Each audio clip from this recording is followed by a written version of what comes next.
All right, in our last session, we began examining 10 steps of exegesis. We looked at the first four of those steps in some detail. Let me review those first four steps.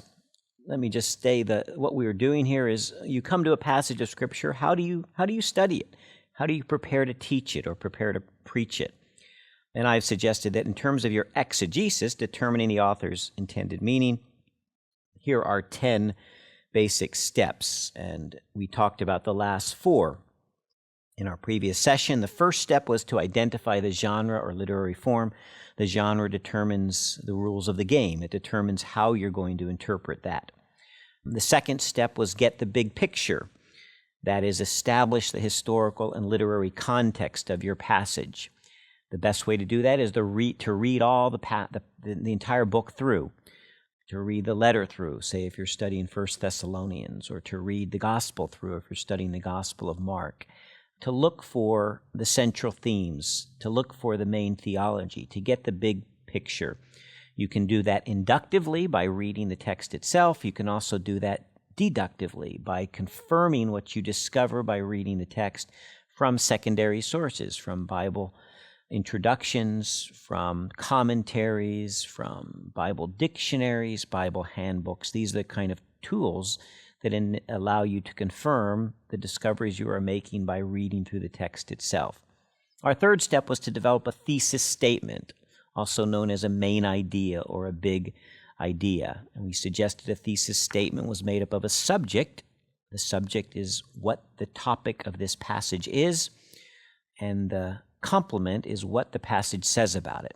I should have mentioned, at this point we are zeroing in on a particular passage under study, a passage that you're going to teach or a passage that you're going to preach.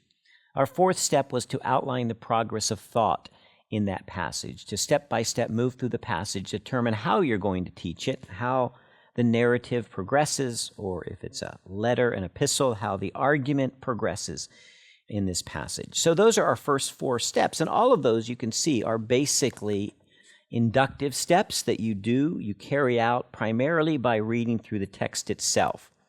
Our fifth step of exegesis is to consult secondary sources, especially, I would say, to consult good commentaries if they're available to you. At this point, it's time to go deeper beyond our surface reading of the text.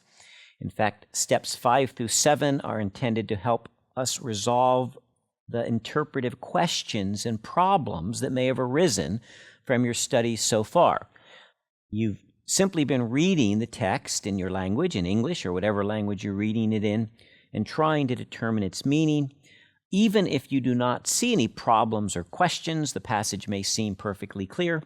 They may be there. Perhaps you have not examined the passage closely enough to detect certain problems. Or perhaps the problems may arise from the original Greek or Hebrew, and the translation you are reading has resolved the problem already by taking a particular interpretation. Or your understanding of the historical background may be inadequate to recognize the problem. We tend to read the Bible from our historical perspective, and so maybe you're missing something because you don't understand the historical background.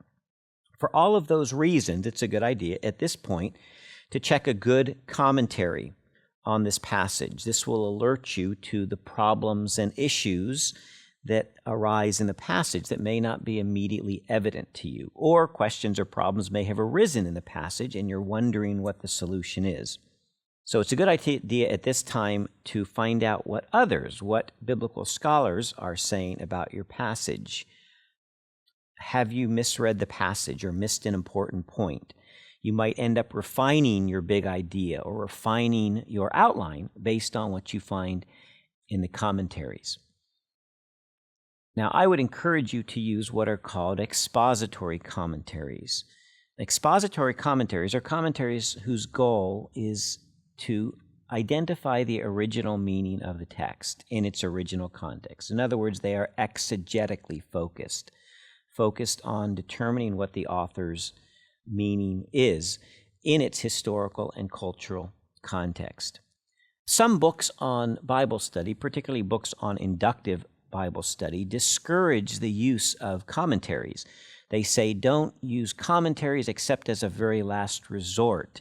They might even say something like, you want to read just the words of God, not the words of man, and a commentary represents human interpretation. But as we've already seen in studying Bible translation, even the translation you are reading, even a simple reading of the text, is an act of interpretation. It's an interpretation when the text is translated. It's an interpretation when you're reading the text.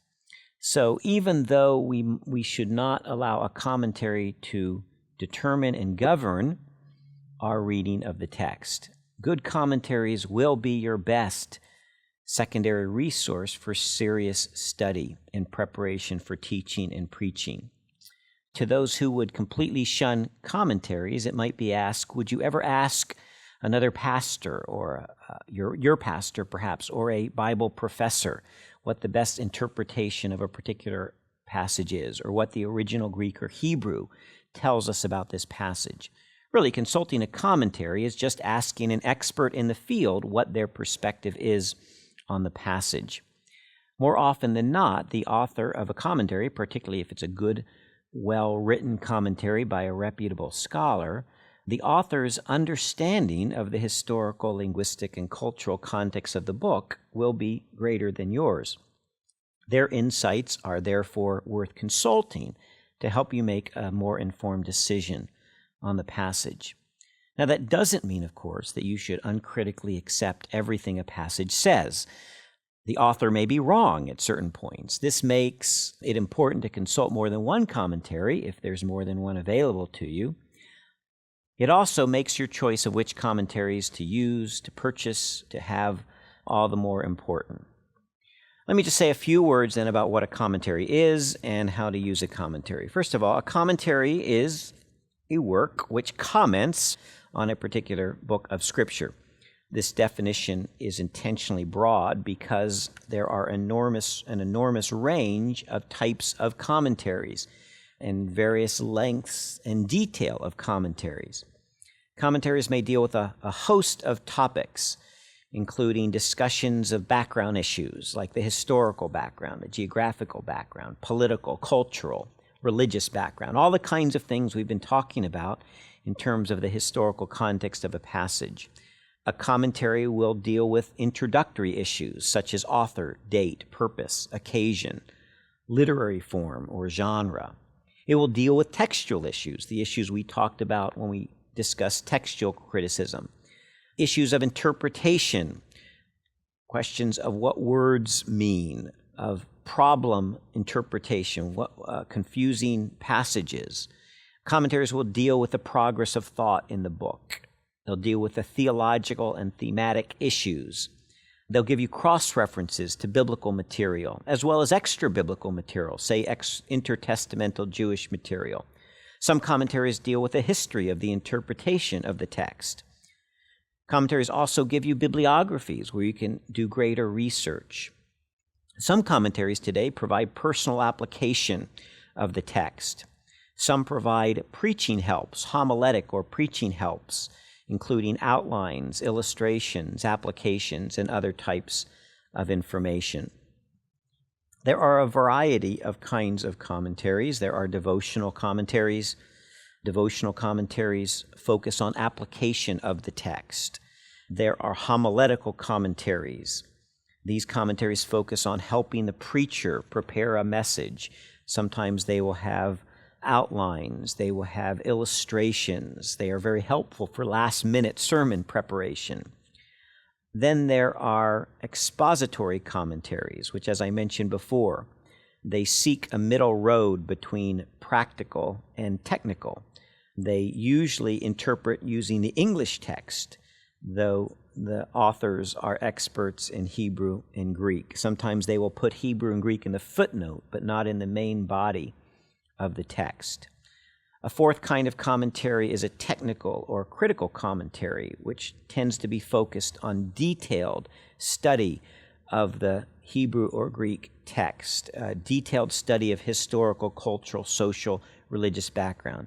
These commentaries can be very long, thousands of pages long for a single book, sometimes multiple volumes for a single book. For most pastors and teachers, these commentaries will be more detailed than usually is necessary, though they can be helpful when dealing with a very difficult interpretational problem. Of these 4 kinds of commentaries, devotional, homiletic, expositional or expository, and technical, the most important tools for most pastors will be the expository commentaries, because their focus is on exegesis. Their goal is to determine and to explain what the text means in its original context, which is where most pastors and teachers will need the most help. In terms of the application of the text, pastors and teachers should draw that from their context. They should look at their audience, consider their present cultural situation, and apply the text accordingly.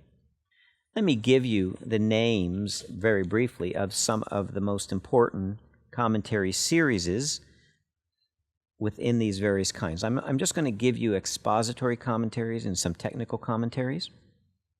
Some of the better expository commentaries: the Expositor's Bible Commentary, a 12-volume set over the whole Bible; the New International Commentary, the NIC; the Tyndale Old Testament and New Testament Commentary; the New International Biblical Commentary; the Anchor Bible Commentary; the New Century Bible Commentary; the Baker Exegetical Commentary.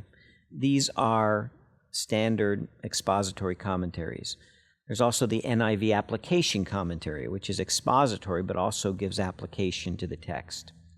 Some of the technical or critical commentaries include the International Critical Commentary, the Word Biblical Commentary, Hermeneia, and the New International Greek Testament Commentary. So some examples of commentaries. All right, then let me give you a few hints in terms of evaluating a commentary and choosing commentaries. Here are some questions to ask when evaluating a commentary. Ask the question, is the commentary well organized and easy to use? Does it provide a good introduction to the book, including the literary genre, historical context, purpose and occasion?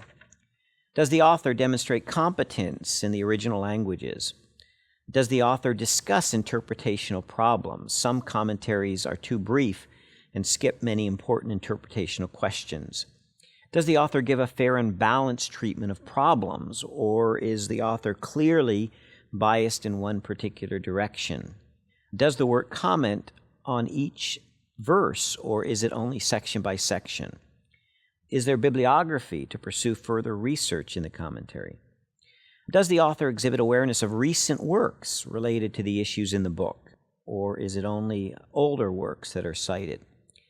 Does the author document his or her sources, especially references to ancient writers or customs? Sometimes an ancient custom will be mentioned without any reference to evidence for that custom from ancient documents. Does the author include hints for application or contextualization as part of the work? Does the author take unusual or novel interpretations which seem to go beyond the author of the biblical book's intended meaning? Does the commentary follow the main theme or argument of the book well, relating each section to the flow of the book? Or are there just many scattered exegetical comments? So those are just some questions to ask when evaluating a commentary. Here are some points to consider when choosing which commentary to use. Questions to ask yourself, in other words. What are your needs? First of all, what are your needs? As I mentioned, for solid exegesis, good expository commentaries tend to be better than the devotional ones. The devotional ones can help when seeking application, but in terms of determining the meaning of the text, expository commentaries, or if you're able to use them, critical commentaries, are the best tools. A second question, what are your original language skills? If you have studied Hebrew or Greek, you can use the technical commentaries. If you have not studied them, it probably would not be worth a financial investment to have them, simply because they will be too difficult to use. Third, how much time do you have to study the text in question? As we mentioned before, commentaries come in all sizes and all levels of detail. Most commentary series have a separate volume on each book. Some, however, are whole Bible commentaries, one volume for the whole Bible, and some gather multiple books in a single volume. The Expositor's Bible Commentary, for example, gathers all the Old and New Testament into 12 volumes. Usually a one-volume Bible commentary will not help you a great deal on your passage because it will be just too brief, but it will give you a good general idea of what the passage is all about. So depending on your needs, you choose a commentary with either greater or lesser detail. Fourth, ask those with more experience what the best commentaries are. Check with others who've done a great deal of biblical study. They can be your best source. They can say, I really like this author, this particular author. I really like this particular series. There are such things as commentary survey books. Don Carson has a good book called New Testament Commentary Survey, which surveys well a variety of New Testament commentaries. Tremper Longman has a good Old Testament commentary survey. Both of those are published by Baker, that analyzes which and tells at least this author's perspective of what the best commentaries are.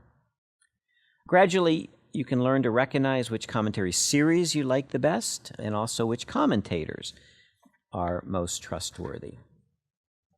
Those are points on how to choose and evaluate a commentary. Finally, let me give you just 5 brief tips for using commentaries. 5 brief tips for using commentaries. First of all, don't let using a commentary replace your personal Bible study. Remember our rule that the text itself, not a particular commentary, is always given priority. So always check the commentary's conclusion against what the text says in its historical and literary context.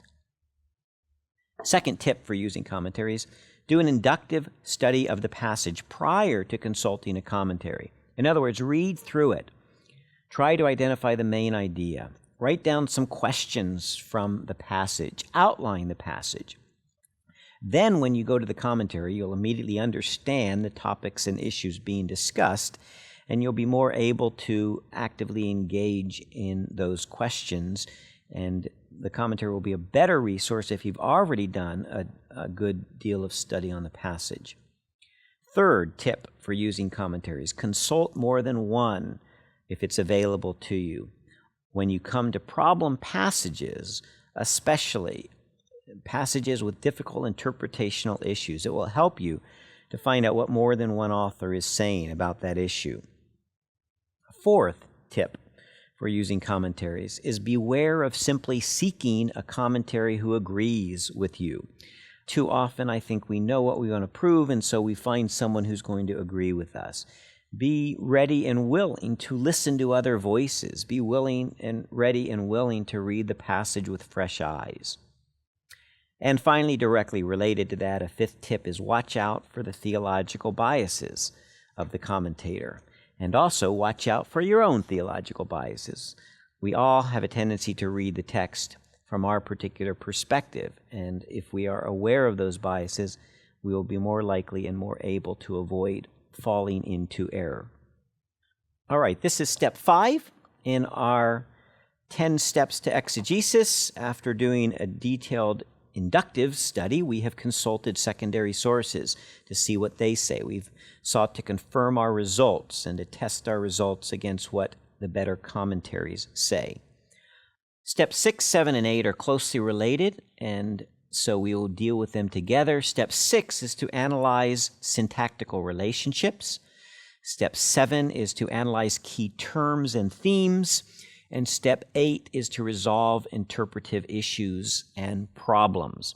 All of these are related to step 5 in that when you are consulting the commentaries, you are doing a more detailed study of the words, of the sentences, of the paragraphs, of your passage. You are seeing interpretive problems and resolving those problems.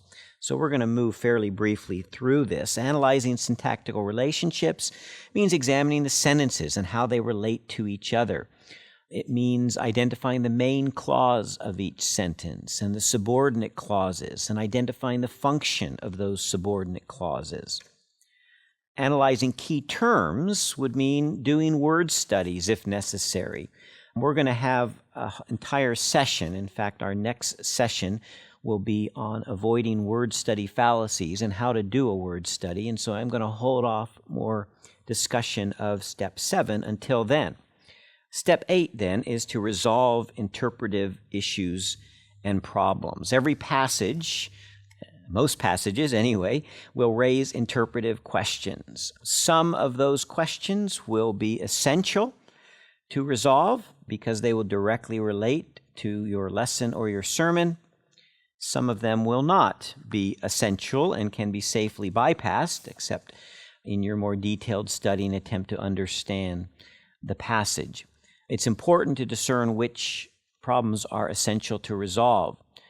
The key principle for discerning what is an essential issue is, does it affect the essential meaning of the text? Is it going to change your thesis statement? Is it going to change your main points of your outline? Is it going to change the way you approach, teach, and apply the text? There's all types of problems that you may encounter. Let me just summarize a few of those. There are textual problems, issues of textual criticism. For example, suppose you're teaching on the letter to the Ephesians. Ephesians 1:1, Paul says the letter is written to the church in Ephesus, but if you look at the footnotes, you will see that some manuscripts don't use the word Ephesus, don't have the word Ephesus there. And there's a question as to whether this letter was originally sent to Ephesus or originally meant as a circular letter to be sent around to a variety of churches. Obviously, your decision on that interpretive question will determine, to a certain extent, how you teach the letter to the Ephesians. Is this meant to address specific issues and problems and concerns in Ephesus, or is it a more general letter to Christians in all of Asia Minor in the first century? So there's textual questions. There are genre identification questions. For example, you're telling the story of the rich man and Lazarus in Luke chapter 16. One thing you'll have to resolve is whether this is meant to be a parable or whether Jesus is actually describing an historical event. That's a question of genre. How you teach it could be determined in part, at least, by that identification of the genre. Suppose you're teaching Genesis chapters 1 and 2. One of the major questions related to the creation account is, what is its genre? Is this a poetic description of the creation of the heavens and the earth, or is this meant to be something of a historical, almost scientific description of how the time frame within which the heaven and earth were made? That genre identification question is critical for understanding that. There are problems related to the meaning of words. What do certain words mean? We'll talk more about that when we discuss word studies in the next section. There are syntactical questions and problems, questions of how sentences relate to one another, questions of how words and phrases function within a sentence. Take Matthew 28:18-20, for example, the Great Commission. If you study that passage in Greek, you'll see that there's only one imperative, and that is to make disciples. The rest of the verbs are participles. Go and make disciples of all nations, baptizing them in the name of the Father, the Son, and the Holy Spirit, and teaching them to observe all that I have commanded you. That going, that baptizing, that teaching are participles, subordinate to the main imperative, which is make disciples. Now, there's a syntactical question as to whether, in fact, make disciples is then the controlling idea of that. There's a problem, an interpretive question that needs to be resolved. There are problems of historical reference. For example, you're teaching on Philippians, and Paul is clearly in prison in Philippians. But where is he in prison? In Rome, in Ephesus, in Caesarea? Most scholars think Rome, but there's a debate about that. The letter to the Colossians speaks about a particular heresy in the church. What is that heresy? That's a problem of historical reference. Questions of historical veracity or historical truth. For example, Luke chapter 2 describes a census under Caesar Augustus, and there has been challenges as to whether that census actually occurred or not. There's an interpretive question you might need to resolve. Apparent contradictions, chronological problems between one gospel narrative and another gospel narrative. Apparent errors, as in when Matthew 27:9, seems to quote from Zechariah and attribute it to Jeremiah. These are some of the kinds of problems that you would face when doing your exegesis. Let me just then give you a few brief principles on how to resolve problems. And my first principle is that there are no really unique principles to solving problems. It really is a matter of doing good interpretation. So some of the basic principles we have set out for exegesis apply directly to solving problems. Principles like identify correctly the literary genre. Principles like carefully examine the literary and historical context. Consult outside sources, but always check their proposals against the text. So there's 3 key principles that arise directly from what we've been talking about before. Here's a 4th principle. Keep an open mind. Neither the traditional solution nor the one that best fits your theological persuasion may be the correct one. Even when you reach a conclusion, beware of being overly dogmatic about it, since further light may arise in further investigation.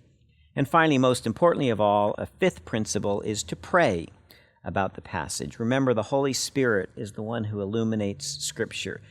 John 14:6, the Holy Spirit will teach you all things. There's a passage given to Jesus' original 12 disciples, but certainly has application for us.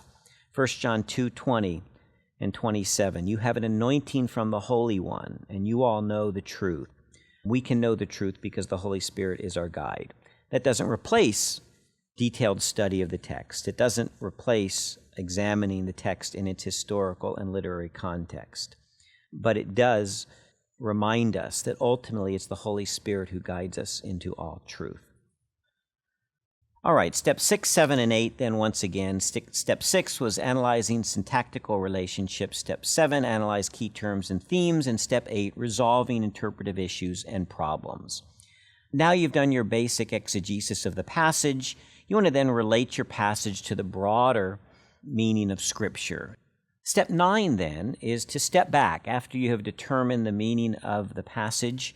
You've done a detailed interpretation. This particular passage is to relate the passage to the broader teaching of Scripture. And here, just as in our context, we move outward in concentric circles from a word to a sentence, to a paragraph, to a section. Here we're just moving further out in concentric circles. You would relate the message or theology of this passage to the teaching of the passage in the context of the book as a whole. For example, 1 Thessalonians chapter 4, Paul has been talking about the return of Christ, the rapture of the church, and the fact that believers who died in Christ will be raised first to meet Christ in the air. At this point in your passage, you could compare that text to what the rest of 1 Thessalonians says about the return of Christ. That theme arises again and again throughout the letter of 1 Thessalonians. What is Paul's purpose in repeatedly referring to the return of Christ? Well, the purpose appears to be that this church is suffering persecution, and Paul refers to the return of Christ as our ultimate vindication, our ultimate salvation and deliverance from the persecution that Christians undergo. So there's our first concentric circle, examining our teaching of this passage in the context of the book. Then we would move outward, the teaching of the passage in the context of the author's writings as a whole. We might then say, okay, what does Paul teach about the return of Christ or the final consummation of our salvation in the rest of his writings? And we might turn to passages like 1 Corinthians chapter 15, where he discusses in detail the resurrection and its significance. We would compare perhaps the teaching in 2 Thessalonians to 1 Thessalonians, where Paul gives further discussion related to the end times and the rise of the man of lawlessness and so forth. Then finally, third, the teaching of the passage in the context of broader biblical teaching in general. Here, of course, we could look at the broader teaching related to the return of Christ. In the Gospels, Jesus' own teaching in the Olivet Discourse, Matthew 24 and 25. We could talk about the return of Christ in the book of Revelation and references to Christ's return in other New Testament documents. Here, then, we are synthesizing what we've discovered from this passage in the broader context of Paul's letters, moving outward in our concentric circles, and in the broader context of the New Testament, and ultimately in the whole biblical revelation of both Old and New Testament. So that's step 9. Step 9 is to evaluate our results in the context of the theology of the Bible as a whole. Finally, step 10 is a summarizing step. It simply says, summarize your results, revise and refine the literary context. Now that you have studied the passage in its context, now that you know what the book as a whole says, revise any particular areas related to literary context, revise and refine your thesis statement, and revise and refine your outline, the progress of the passage. All right, these are our 10 steps of exegesis. From this point, we would move then to our steps of contextualization or application. You've crossed the bridge back to its original life setting, its original context. You've determined what the text means, the author's intended meaning, writing to those particular readers in that context. You're on that side of the bridge. You've moved from the us to the them. Now you want to take that message and bring it back. So our final lecture is going to be on contextualization. But before we do that, we're going to have one lesson on word studies. Word studies can be a profitable area of research, but it can also be an area of some abuse. And so we're going to have a session on word studies and then a final session on contextualization or application.